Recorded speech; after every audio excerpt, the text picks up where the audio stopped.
conectado. Estás en Caput. Soy Natalio Lueto. Los invito a entrar al universo del jazz, a ese escondite que guarda tus mejores momentos.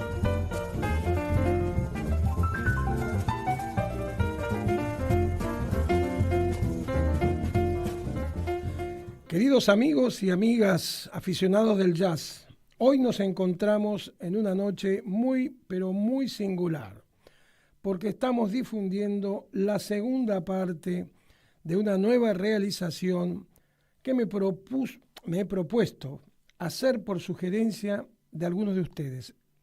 Es decir, vamos a presentar la música y la historia del jazz en forma orgánica, como un documento de consulta para aquellos que son estudiosos de este género musical tan importante. El jazz ha cruzado todas las fronteras, se ha multiplicado y se ha recreado en cada región del mundo con su propio vocabulario musical. Y finalmente, hoy damos inicio a esta segunda parte de este ciclo de 10 capítulos, uno por cada miércoles desde el Callejón del Jazz. Soy Natalio Lueto, me acompaña en los controles técnicos Nico el Chino Román por la gran radio Caput. Y así damos inicio a Jazz Sin Fronteras, los precursores. Los músicos, apenas iniciado el siglo XX, los músicos afroamericanos que tuvieron el talento para desarrollar la incipiente música que se llamaría jazz, supieron transformar el ragtime urbano típico de Nueva Orleans. Es necesario aclarar que el ragtime tenía sus orígenes más en la música europea que en la africana, pero su ritmo sincopado, tan característico, era herencia africana. El ragtime se volvió exitoso gracias a los cantantes itinerantes que iban de un pueblo a otro, exhibiéndose en espectáculos callejeros y contando sus historias en las ferias. Podríamos adjudicar el origen del jazz a un músico de nombre Buddy Bolden, que para la década de 1890 ya tocaba regularmente en bandas profesionales. Sus cualidades como músico fueron prefigurando su leyenda, dedicándose a la armónica primero, luego a la trompeta, y destacándose por su estilo refinado, por su blues, por la gran variación de los tonos, de un ritmo lento y de notas prolongadas. Sus actuaciones en los vapores del río Mississippi, en bailes y fiestas privadas, le dieron fama como el mejor cornetista de blues de Nueva Orleans. No obstante la marcada influencia del blues en las primeras composiciones de jazz, la idea de que el blues diera origen al jazz es errónea, aunque no del todo. Digamos que el blues dejó de ser rural en algún momento, interpretado por una guitarra y una voz solitaria, para llegar a la ciudad, de las manos de músicos formados, que introdujeron otros instrumentos más comunes a las bandas militares, como el trombón, la corneta, el contrabajo, el tambor, los platillos. Así el blues adquirió una mayor identidad tanto en lo musical como socialmente. Podemos definirlo como el blues clásico, a partir de ese momento el blues urbano, con otras características respecto del blues original, aquel blues rural de las plantaciones, bajo el manto sórdido de los abusos de una esclavitud impuesta a fuerza de látigo y vejaciones por aquel amo blanco. Remontémonos un poco atrás en el tiempo, cuando finalizada la Guerra de Sucesión en 1865, el gospel, anterior al blues clásico y al jazz, fue considerado tanto dentro del templo y ahora afuera, en la vida profana, como la expresión musical más prolífica y extendida del nuevo ciudadano libre, digamos, que fue aceptada institucionalmente por la sociedad blanca, aunque no compartida.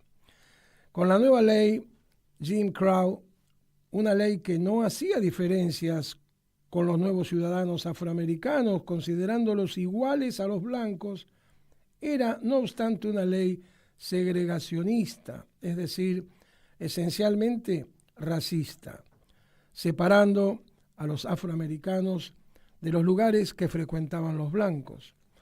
Es decir, generando una atmósfera de persecución y violencia a causa del color o del mestizaje, ya sea por parte de las autoridades o las personas blancas. Entonces, volvamos al tema del origen del jazz. ¿Cuál fue el origen si no fue una derivación del blues o del ragtime? Esta es la pregunta que quiero contestar.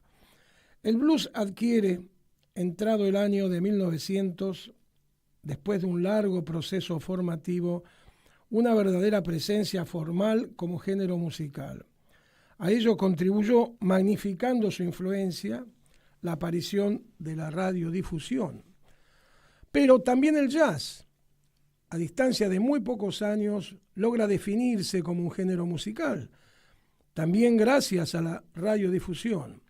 Pero, por sobre todas las cosas, fue el genio de Buddy Bolden que supo sintetizar el blues, el ragtime, el gospel y la habanera, gracias a su enorme experiencia como músico y compositor en New Orleans. Y lo más interesante aquí es que New Orleans, o Nueva Orleans, fue una ciudad que reunió todos estos géneros musicales a la misma vez, que evolucionaron todos en el mismo periodo, en una franja de 40 años aproximadamente. Este fenómeno representa la cuna, el nacimiento de una explosión de talentos, de formaciones que fueron marcando paulatinamente la identidad de toda la nación. No obstante la diversidad de opiniones a favor o en contra respecto de lo que denominamos jazz, con todas sus bifurcaciones o subgéneros, bajo su influjo siguen produciéndose nuevos mundos musicales, cada uno orbitando alrededor del jazz, resignificándolo como una música libre, en plena libertad. Tal vez esta palabra, libertad, sea el mejor sinónimo de otra palabra, música, de un jazz sin fronteras de tiempo y sin fronteras de lugar. Ahora bien, a comienzos del 900, esta música nueva, el jazz, surge como expresión de una identidad también nueva del afroamericano libre. Este nuevo movimiento musical que tiene raíces en Nueva Orleans es el Dixieland, que da lugar a las primeras bandas de jazz con predominio de los instrumentos de metal y de la improvisación durante la década de 1910, hasta alcanzar gran popularidad en los años 20 en Nueva York y Chicago. La década de los años 30, sin embargo, sería la era del swing, de las grandes bandas, de Duke Ellington, Benny Goodman, Count Basie, Fletcher Henderson y Glenn Miller.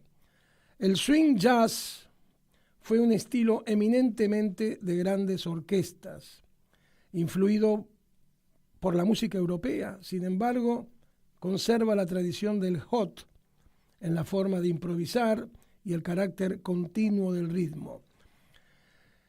Con el advenimiento de la Primera Guerra Mundial, mucha gente de Europa tuvo que mudarse a Estados Unidos y fue la mezcla entre blancos y afroamericanos que produce el hot. ¿Qué es el hot? Es una mezcla de todos los estilos. Se utilizaba también como sinónimo de jazz.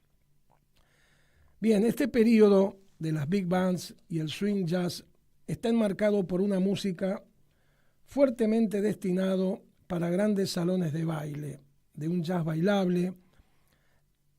La afición predominantemente era blanca, y aquí nos encontramos en el momento más crítico que es cuando se desencadena la Segunda Guerra Mundial. En ese momento muchos músicos de las grandes orquestas deberán enlistarse para ir al frente. Sumado a ello, los años de crisis económica de la década del 30, donde muchas bandas se reducen o desaparecen por las mismas razones.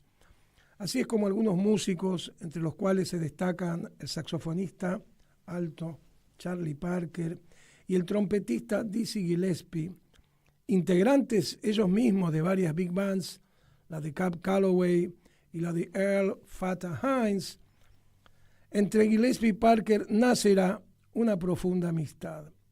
A la misma vez una colaboración musical que resultaría ser la piedra fundacional de esa gran revolución que vendría al comienzo de la década de los 40 a transformar la forma del jazz como se lo conocía bajo la nueva denominación de bebop. Es aquí que el bebop impone un conocimiento técnico del instrumento mucho más complejo para el intérprete, logrando el ejecutante un inigualable virtuosismo en la improvisación creativa. Y ahora bien, vamos a escuchar de Charlie Parker su composición Parker's Mood, grabada en New York en 1948, junto a John Lewis en el piano, Curly Russell en el contrabajo y a Max Roach en la batería y Charlie Parker en el saxo alto. Vamos a escuchar Parker's Mood.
Acabamos de escuchar de Charlie Parker el tema Parker's Mood. A continuación escucharemos tal vez al pianista y compositor menos ortodoxo dentro del jazz, que se destaca por sus composiciones marcadas por improvisaciones disonantes, combinadas con su forma característica de tocar con interrupciones abruptas.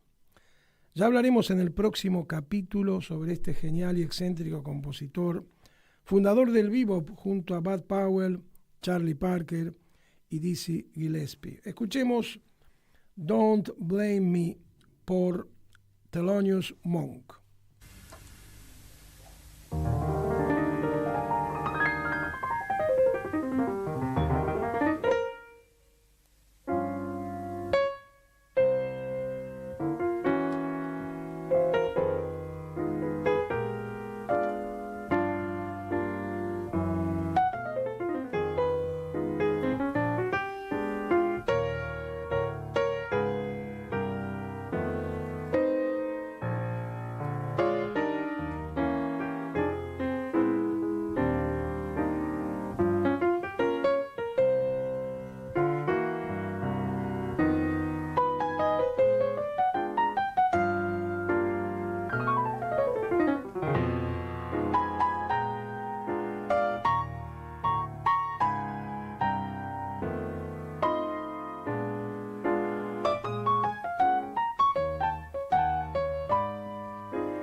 escuchar Don't Blame Me del genial compositor y pianista Thelonious Monk. Y a continuación, del compositor precursor del cool jazz y del jazz modal entre los años 50 y 60, de quien nos detendremos sobre su vida y obra en el capítulo 3, es decir, en nuestra cita del próximo miércoles. Escucharemos de él el tema más representativo, me refiero a Miles Davis, naturalmente, del álbum Walking de 1957, el tema homónimo con Miles Davis All Stars Sextet.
Acabamos de escuchar de Miles Davis el tema Walking en una interpretación de Hard Bop. A continuación, Miles Davis junto a John Coltrane en el saxo, Bill Evans en el piano, Paul Chambers en el bajo, Cannonball Adderley en el saxo y Jimmy Cobb en la batería del álbum de jazz más vendido de la historia, Kind of Blue, el poderoso tema So What. The music written by Miles Davis, he calls So What?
¿Cuánto le Acabamos de escuchar el tema So What del Miles Davis Sextet. Y mientras el bebop reinaba durante los años 50, un nuevo sonido surge de la costa oeste de Estados Unidos, llamado cool jazz. Si bien se considera también que el origen de este subgénero proviene del álbum grabado por Miles Davis, The Birth of Cool, de 1955, en California otro trompetista y cantante se va a ir dando a conocer, Chet Baker. Vamos a escuchar el tema Almost Blue de Chet Baker en la trompeta y vocalizando él mismo el tema.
almost doing things we used to do. There's a girl here and she's almost you. Almost all the things that you promised with your eyes, I see in hers too. Now your eyes are red from crying. Almost blue.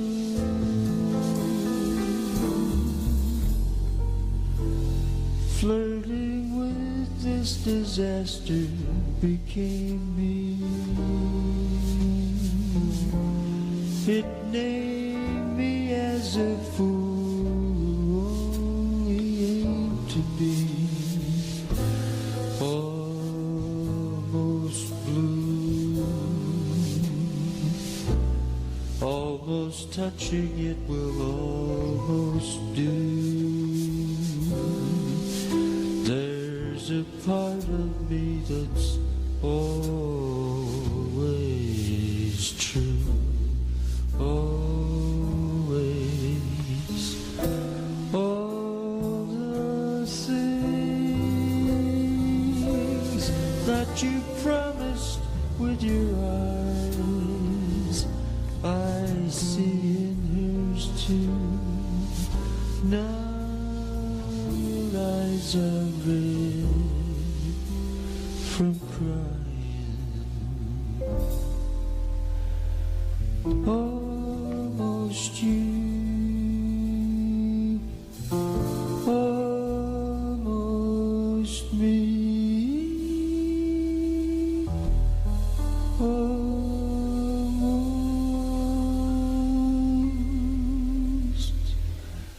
blue.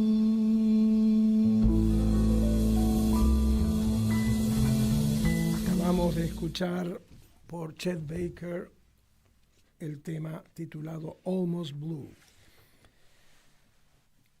Dentro de la escena del cool jazz de la costa oeste de Estados Unidos también se destaca un gran pianista con una mirada musical fresca y una muy refinada y sutil composición. Me refiero a David Brubeck, que nos ofrece un tema inspirado en dos poetisas japonesas, de allí su título, Koto Song. Junto a él, en el piano, el maravilloso saxo de Paul Desmond del álbum Impressions of Japan de 1964.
Acabamos de escuchar a Dave Brubeck junto a Paul Desmond, Eugene Wright y Joe Morello en Koto Song.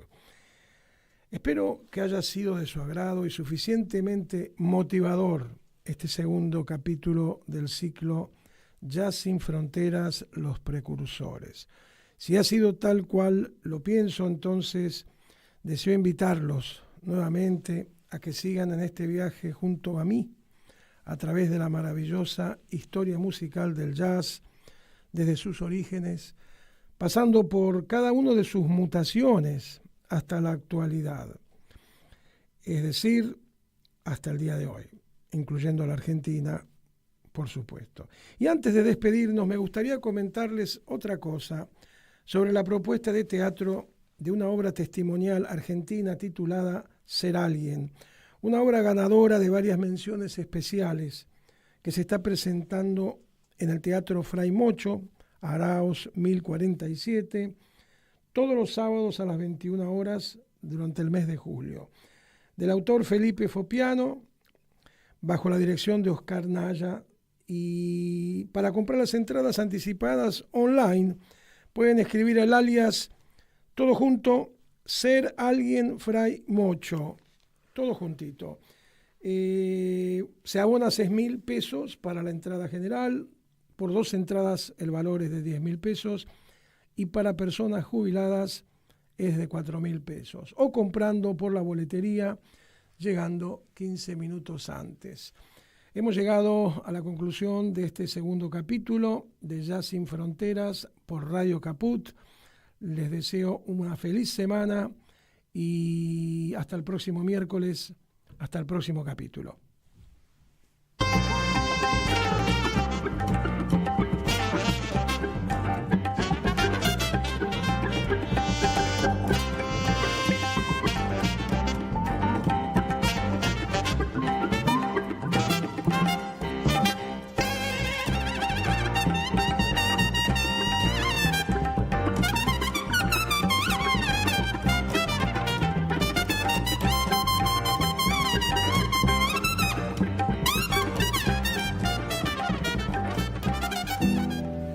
En Caput. Nada más.